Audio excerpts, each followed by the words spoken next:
கிருஷ்ணா. ஆண்டாள் திவ்ய திருவடிகளே சரணம். ரசோவை சக. இன்னைக்கு மார்கழி 5 5. Nice number. இன்னைக்கு பாசுரம் சேவிக்கலாமா?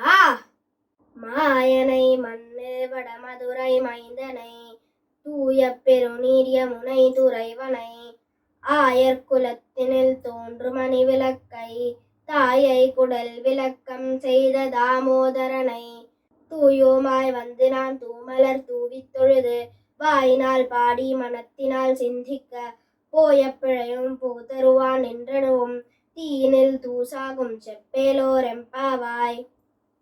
முதல் 5 பாசுரத்துல Andal is setting the stage. என்ன பண்ண போறோம்? நோன்பு நோக்க போறோம். யாரெல்லாம்? ஆயர் சிறுமியர்கள் ஆகிய ஆண்டாளும் அவ ஃப்ரெண்ட்ஸும். எப்ப பண்ணணும்? கார்த்தால எழுந்து நீராடணும். எதுக்கு? அந்த கண்ணனை பார்க்க போகணும். அவன் கிட்ட அன்பு செலுத்தி பறை வாங்கணும். ரூல்ஸ் இருக்கா? இருக்கு. அதுவும் எக்ஸ்பிளைன் பண்ணியாச்சு. பலன் அதுவும் சொல்லி ஆயாச்சு. தேசத்துக்கும் நமக்கும் எப்படி நன்மைன்னு. அப்புறம் அடுத்து என்ன? மாயனை. அந்த கண்ணன் மாயக்காரனாம். மாயானா நிறைய அர்த்தம் சொல்றா ஆச்சாரியர்கள். இருக்கு, ஆனா இல்ல. இது வரைக்கும் இப்படி யாரும் பண்ணதும் இல்ல. பண்ணுவாளோன்னு டவுட் தான். Something beyond magical. ஆனா நடந்திருக்கு. கண்ணு நேரா பார்க்கும். ஆனாலும் அதை நம்ப முடியாம இருக்கும். மாயா. பாம்ப கண்டா ஊரே பயப்படும். ஆனா இங்க ஒரு சின்ன குழந்தை பழத்தலை இருக்கிற ஒரு சர்ப்பம் மேல நடனம் ஆடுறானே. மழை வந்தா ஒரு கொடையத்தானே பிடிக்கணும். இங்க ஒரு மலையவே அதுவும் திருப்பி பிடிக்கிறான். இதெல்லாம் முன்னாடி நடந்தது இல்லையே. நடக்கும்போது ஆச்சரியமா பாக்குறோமே. அவன் மாயன். சின்ன குழந்தை காமனா எல்லாரும் சேட்டை பண்ணுவா. இவனோ ஆச்சரியமா லீலைகள் கூடிய சேஷ்டைகள் பண்றான். சோ அந்த பகவான் தான் மாயன். பாசுரம் 1 to 5 சொன்னேனே, செட்டிங் த ஸ்டேஜ்னு சொல்லிருக்கா. நாராயணன் பறை தருவான். பார்க்கடல்ல இருக்கிற பரமத்தானே காப்பாத்துவான். ஓங்கி உலகளந்த உத்தமனை பாட போறோம். நமக்குள்ளே இருக்கிற அவனை பாட போறோம். But exactly who is he? மண்ணு வடமதுரை மைந்தனை, அதாவது மண்ணு ஸ்திரமானது. வடமதுரை நார்த்ல இருக்கிற மதுரால பிறந்தவன். அவன் கோகுலம் விருந்தாவன்ல தானே இருந்தான். ஆமாம், இருந்தான், குதித்தான், விளையாடினான்.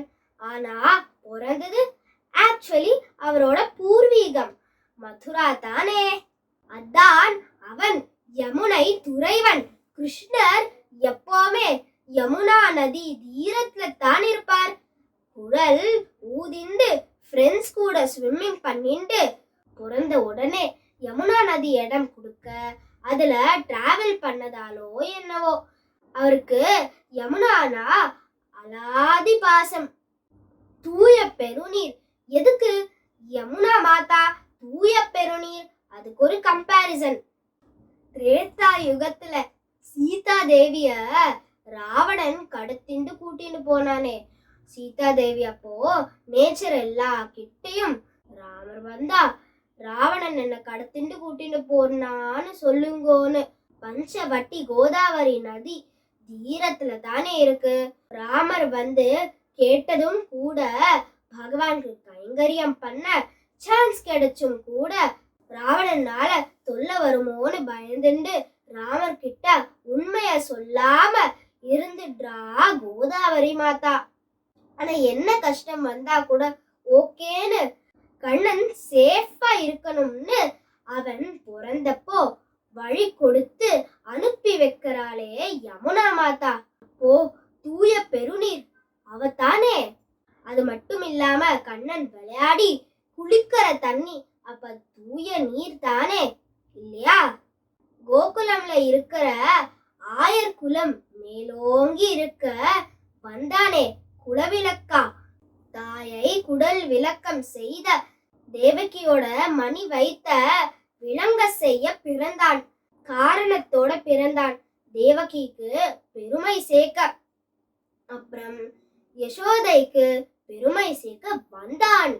பண்ற லீலை சேஷ்டைகள்லாம் செஞ்சு எல்லாரையும் மயக்கி தெருவுல நடந்து போறப்போ எல்லாரும் சொல்லுவாளாம், யசோதா என்ன தவம் செஞ்சாலோ இந்த மாதிரி கண்ணன் குழந்தையா பிறக்க. லோகத்தை காக்கிறவர் நந்தகோபர் தன்னை காக்கட்டும்னு விட்டார். இங்க வெண்ணைய திருடினதுக்கு ஆயர் குலத்து யசோதா இழுத்த இழுப்புக்கு வந்து உரலோட கட்டிக்க சம்மதிச்சானே. தாமோதரன், தாமம் கயிறு, உதரம் இடுப்பு.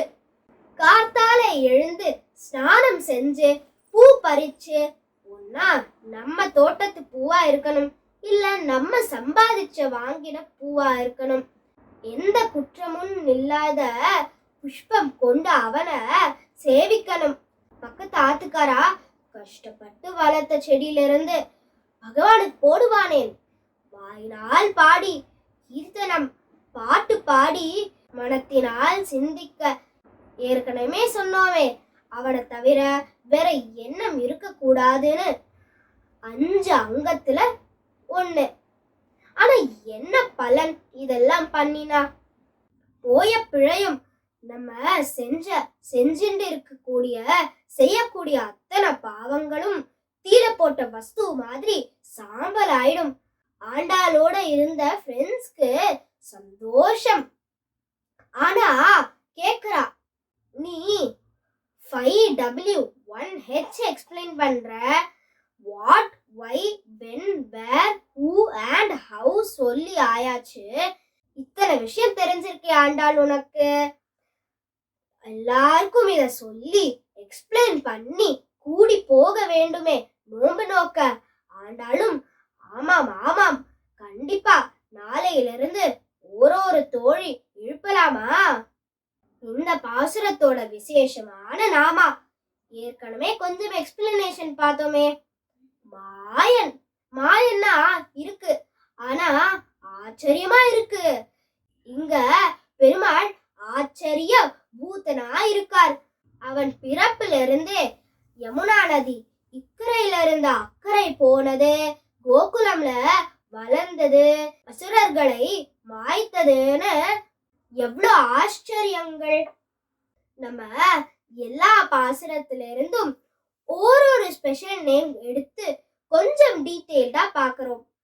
தாயை குடல் விளக்கம் செய்த தாமோதரனை அவன் வீடு வீடா வெண்ணெய் திருடி யசோதா மாதாவால உரல்ல கட்டுக்கிறான். ஆனா கண்ணன் ஏன் வெண்ணெய் திருடணும்? நந்தகோபரும் யசோதா மாதாவும் அவன் கேட்டா ஒரு பார்வை பார்த்தா தராம போவாளா, இல்ல பக்கத்தாத்துல போய் கேட்டா அவ தராமல இருப்பாளா? அவன் தான் அவ உயிராச்சே. ஆனா அப்படி செஞ்சா அவன் எப்படி சேஷ்டை பண்ண முடியும்? உரல்ல கட்டுண்டு இருந்து தாமோதரன்னு பேர் எப்படி எடுக்க முடியும்? அவன் ஹம்பிள்னஸ் எப்படி காமிக்க முடியும்? சௌலபியம். தேவர்கள், முனிவர்கள், ஆயர்கள் எல்லாரும் ஆச்சரியமா பார்க்கறாளாம் அந்த தேவாதி தேவனை. இந்த சாதாரணமான ஆயர் யசோதா இப்படி கட்டி போடுறாளே, அந்த பாக்யம் ஜனானாம் யசோதாக்கு அல்லவா. என்ன தவம் செய்தனை யசோதா, என்ன தவம் செய்தனை யசோதா. இந்த லீலைனாலே யசோதாக்கு பெருமை. தாயை குடல் விளக்கம் செய்த தாமோதரன், அந்த தாமத்தை கட்டினதால கிருஷ்ணரோட இடுப்புல ஒரு தழும்பு விழுறதாம். இது அவர் யசோதாவோட அடிமை அப்படிங்கிற அடையாளமா இருக்காம். யசோதாக்கு மட்டும் இல்ல, நமக்கும் தான். இப்போவும் ஸ்ரீரங்கம் நம்பெருமானோட வயத்துல இந்த தழும்பு இருக்கு. அதை யாரும் கேலி பண்ண கூடாதுன்னு ஒரு துணி கொண்டு இடுப்புல கற்றாராம். திவ்ய தேசம் பாசுரம் 4ல பற்பநாபன்னு பத்மநாபன்னு சொல்றாரு. திரு அனந்தபுரம் திருவனந்தபுரம்ல இருக்கிற அனந்த பத்மநாப சுவாமி கோயில். பத்மம் லோட்டஸ். இன்னைக்கு என்ன திவ்ய தேசம்? அதான் முதல் வரியிலேயே வருது. மண்ணு வடமதுரை மைந்தன். வட நாட்டுல இருக்கிற மதுரா. கண்ணன் பிறந்ததால் ஒரு சிறப்பு இந்த மண்ணுக்கு. மதுராக்கு நிறைய சிறப்பு உண்டு. கண்ணன் பிறக்கிறதுக்கு முன்னாடி வாமன அவதாரம் நடந்த இடம், விஸ்வாமித்ரர் ஜபம் பண்ணின இடம், லக்ஷ்மணன் லவணாசுரனை வென்று ஸ்தாபித்த இடம். இந்த மண்ணுக்கு எப்பவுமே ஏதோ ஒரு பகவத் சம்பந்தம் இருந்துட்டே தான் இருக்கு. இப்போ கிருஷ்ணர் பிறந்தாச்சா, சூப்பர் தமாக்கா தான். நாளைக்கு 6வது பாசுரத்துல சந்திக்கலாம். ஆண்டாள் திவ்ய திருவடிகளே சரணம். சர்வம் கிருஷ்ணார்ப்பணமஸ்து.